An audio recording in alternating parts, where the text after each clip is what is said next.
Ayan guys, hintay na natin ang kinchay.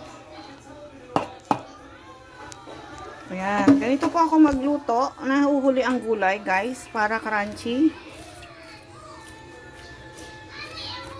Gusto ko po yung malutong-lutong pa yung gulay.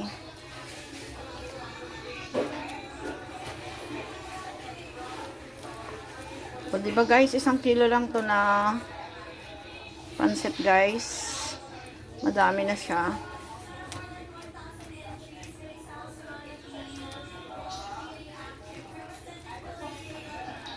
Ayan, may sabaw pa siya guys. Maganda yung may sabaw-sabaw pa para hindi siya dry.